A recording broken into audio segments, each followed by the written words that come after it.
네, 필통을 든 남자 정행기가 인사드립니다. 오늘의 필통은 이렇게 용 두 마리가 이렇게 여의주 하나 놓고 다투고 있죠. 그래서 여기 보니까 이쪽서부터 읽어야죠. 이룡 천주 여기 이렇게 갈라져 있죠. 대나무 파죽지세 그런 말 하듯이 대나무 갈라지면 쭉 갈라집니다. 이런 성질이 있어서 대나무는 이제 쪼개지기 쉬우니까 잘 다뤄야 하는 거죠. 온도, 습도 잘 맞춰서. 근데 이렇게 쪼개져 있네요. 여러분들의 인생도 이렇게 틈이 나는 경우도 있습니다. 이런 흠이 있는 경우가 있거든요. 그러면 이렇게 안 보이게 잘 놓으면 되잖아요. 이렇게. 뒤에 이렇게 흠이 있을지라도 앞에서 보면 괜찮잖아요. 그러니까 역시 우리 인생을 어떻게 다듬을 것인가, 또 사는 동안에 흠이 생기면 우리 인생을 어떻게 할 것인가 하는 것을 이런 필통을 통해서도 배울 수 있는 겁니다. 오늘은 이 현장을 직시하자, 자기가 일하는 현장을 똑바로 알자, 그런 이야기를 해보겠습니다. 제가 이제 이 유튜버도 교육 분야에서 하고 있습니다. 그러니까 교육 분야에 대해서 주로 초점을 맞춰서 하겠습니다. 이렇게 넓게 하다 보면 뭐 제가 그렇잖아도 이거 15분에서 20분 사이씩 하는데 뭐 30분, 1시간 가는 것은 금방이니까 교육 거기에 국한해서 이야기해 보도록 하겠습니다. 21세기는 창의성 시대다 그렇게 이야기죠. 그래서 교육도 창의성을 중시한다고 하죠. 우리나라에서도 창의성, 혁신 얘기 참 많이 합니다. 구글, 페이스북, 우리나라 뭐 네이버, 카카오톡 이거 지식근로의 결과 아닙니까? 창의성을 통해서 만든 거죠. 요즘은 그런 것들이 부가가치가 높고 그런 산업을 일으키자. 4차 산업, AI, 소프트웨어 그런 말들을 많이 하죠. 우리가 여기서 지금 보고 있는 필통을 얼마나 다양한 형태로 만들 수 있는가, 어떤 재료로 만들 수 있는가 하는 것을 생각하는 것도 우리 이 머리에서 한번 창의성을 생각해보자 그 이야기예요. 우리가 필통이라고 하는데 얼마나 많은 종류가 나오는가, 여러 종류가 나오는가를 한번 지켜보세요. 제가 몇십 년 준비한 거니까요. 여러분들에게 공짜로 팡팡 드리니까요. 여러분들이 제 방송을 들어주니까 얼마나 고맙습니까? 제가 보답을 해야죠. 이렇게 눈을 즐겁게, 귀를 즐겁게 함으로써 우리 인생을 서로 상생하기 바랍니다. 이 창의성을 이야기하면서, 혁신을 이야기하면서 우리 교육을 돌아보면 조금 어둡죠. 말로는 창의성을 외치지만 현실은 그렇지 못하니까요. 대개 학교 교육은 지식을 가르칩니다. 지식을. 그래서 아인슈타인이 어떤 사람이냐, 상대성 원리가 뭐냐, 즉 과거에 매여 있습니다. 뉴턴이 어떤 사람이고 아인슈타인, 프로이트, 그 사람들이 뭘 했는가, 그걸 외우는 것이 창의성에 도움을 줄 수도 있겠죠. 그러나 미미하죠. 생각을 해야죠. 이런 이 필통 하나 보면서도, 어떤 현실 하나 보면서도 우리가 생각을 해야 되는데 그런 생각은 안 하고 기존 사람들이 무엇 했는가를 외우고 있으니, 즉 지식교육을 하고 있으니 창의성으로 연결이 안 되는 거죠. 그나마 그걸 어떻게 가르칩니까? 주입식으로 가르치잖아요. 주사기로 주사액을 주입하듯이 지식을 밀어넣죠. 그것도 용도가 입시용이죠. 되게 취업용이고. 그래서 행정고시 보는 사람마저도 행정고시 보고 나면 그 이제 용도 폐기해야 되죠. 그 지식은. 현장에 가면 실무하고는 그게 상관이 별로 없으니까요. 대입 역시 마찬가지죠. 고등학교에서 배운 것과 대학에서 배우는 것이 연계성이 떨어지죠. 공무원들도 역시 마찬가지죠. 어디나 그렇다고요. 우리 교육이 현장에서 써먹을 수 있는 실학을 가르치지 않고 허학을 가르치는 거예요. 허학. 헛된 학문. 이게 조선시대부터 지금까지 쭉 그런 걸 보면, 그러면서도 말로는 창의성을 외치고 있으니 참 안타까울 뿐이죠. 21세기형 인간은 어떤 인간인데요? 창의적 인간입니다. 개성적 인간이고요. 창의적 인간이라는 게 교육 현장으로 놓고 보자면은 게릴라를 길러내는 거죠. 참 우리가 이 세상을 전쟁터로 비유를 하고 그리고 인간들이 거기서 전쟁을 한다 이렇게 하면 좀 살벌어져. 근데 우리는 시험 문제 이렇게 뭐 풀 때도 대학에 들어갈 때도 전투 용어, 군사 용어를 많이 쓰죠. 며칠 작전, 무슨 전, D-Day. 이게 되게 전쟁에서 쓰는 얘기들이죠. 근데 우리 삶이 하도 치열한 경쟁을 치르다 보니까 이제 그런 이야기를 하는데, 실제로 제가 유튜브를 해보니까 이 유튜브는 구글 자체가 얼마나 미국식입니까? 완전히 빈부차를 그냥 그대로 가르더라고요. 빈익빈 부익부를 조장을 합니다. 어떻게 보면은 양극화를 조장을 한다고요. 이게 미국식 경쟁주의죠. 실력주의죠. 경쟁을 통해서 시장이 커지고 거기서 특출난 사람이 나오는데 잘 못 되는 것은 폐기시키는 거예요. 그리고 자기 반성을 하고 실패해서 배워서 재기하려면 재기하라. 패자 부활전은 있으니까 그렇게 나오는 거죠. 우리는 이 전쟁터에서 게릴라가 돼야 되죠. 지금은 전선 없습니다. 뭐 전후방 없습니다. 따로 전쟁하는 때가 없습니다. 계급도 없습니다. 그러니까 게릴라가 되면 어때야 돼요? 전부 다 사령관이면서 사병이 되고 부사관이 돼야 되죠. 그리고 전후방 따로 없이 언제나 상시 전투 태세를 대비하고 있어야 되죠. 5분 대기 전 안 됩니다. 당장 싸울 수 있는, 당장 방어할 수 있는 태세를 갖추고 있어야 되죠. 언제 어디서나. 이를테면 옛날 그 전투라고 생각해 보세요. 뭐 사령관이 최전방에서 싸우고 있는데 막 총알이 왔다 갔다 오고 포탄이 빗발치면 거기서 사령관이 야 이거 큰일 났구나, 나 죽겠구나 잘못하면 해서 공격 앞으로 또는 후퇴 저지 이 명령을 내리면 자기 있는 곳에서 자기 전투를 중심으로, 그것도 아주 국지적으로 판단한 거죠. 그래서 전투에서 거기서는 이길 수 있죠. 그러나 전쟁에서 지죠.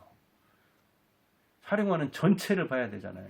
그런데 초병처럼 전방에 나가가지고 그 상황만 보고 판단해가지고 자기 다급한 마음, 자기 어떤 생존 욕구에 바탕을 두고 판단해가지고 전쟁을 그르치는 수가 얼마든지 있죠. 그건 사령관뿐 아니라 가장도 그렇고 대통령도 그런 거죠.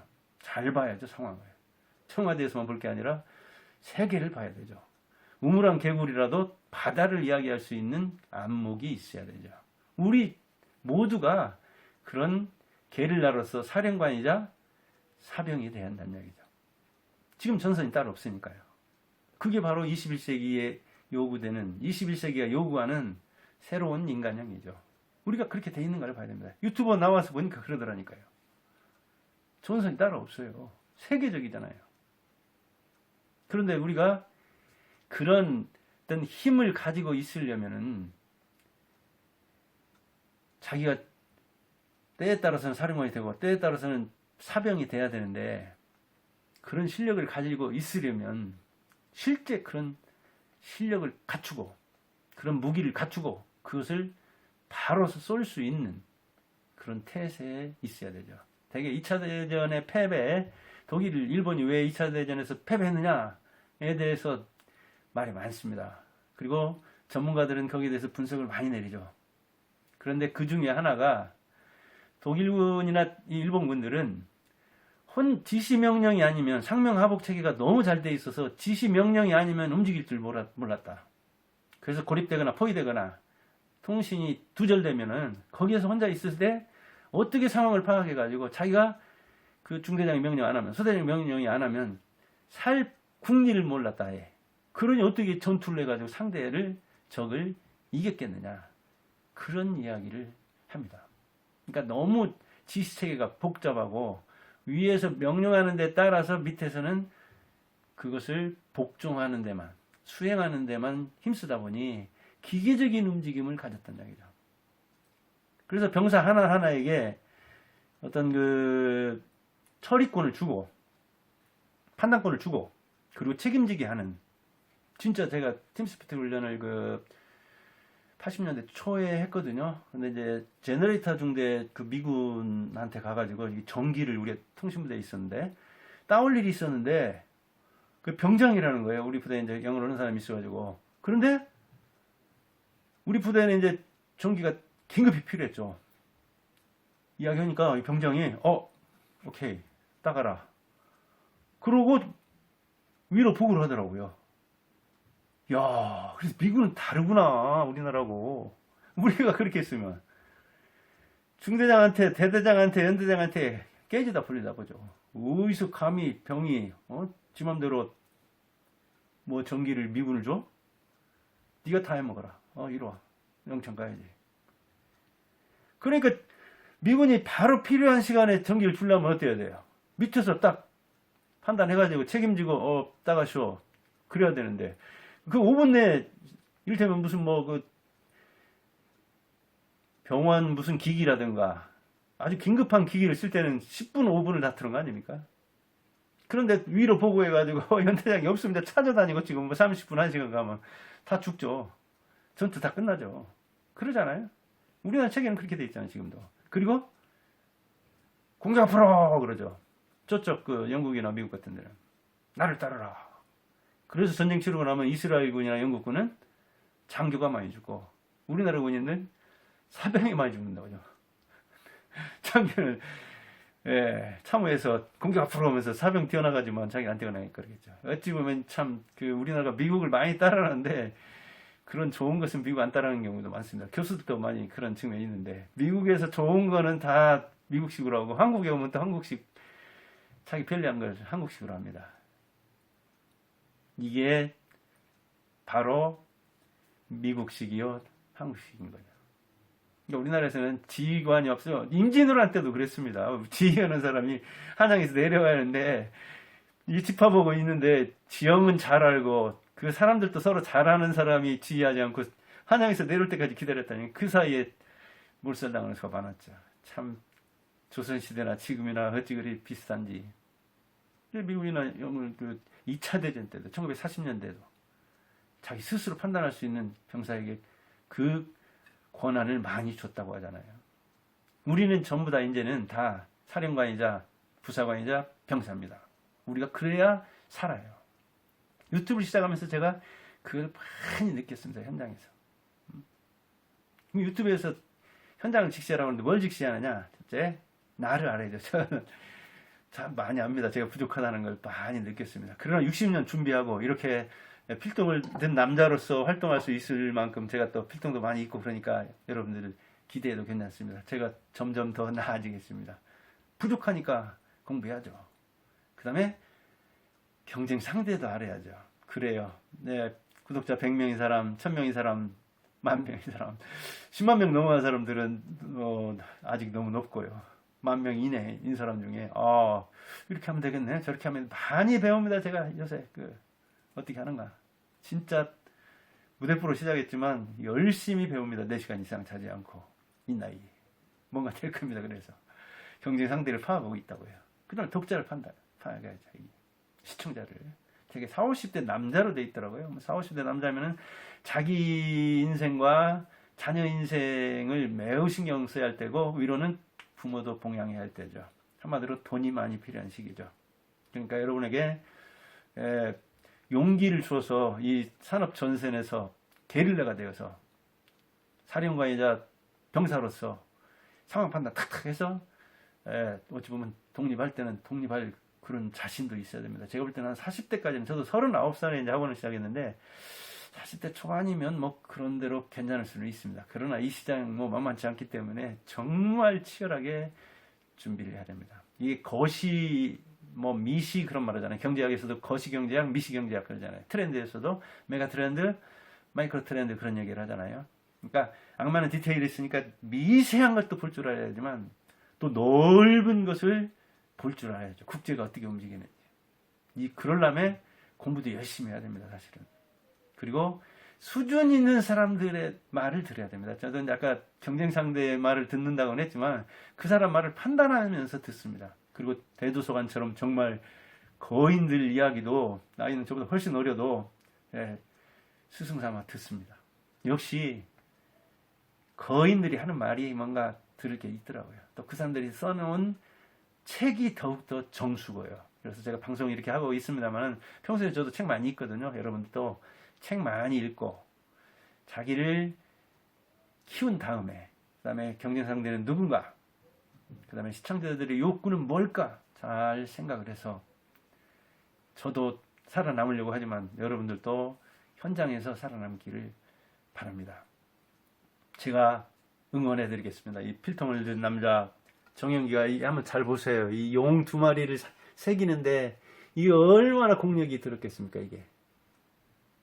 그리고 옛날 사람들은 자기 경구로, 자기가 교훈으로 할 만한 말을 새기고, 이렇게 글씨를 새기고, 그 다음에 그림을 새기고, 딱 놓으면 공부할 마음이 나지 않겠습니까?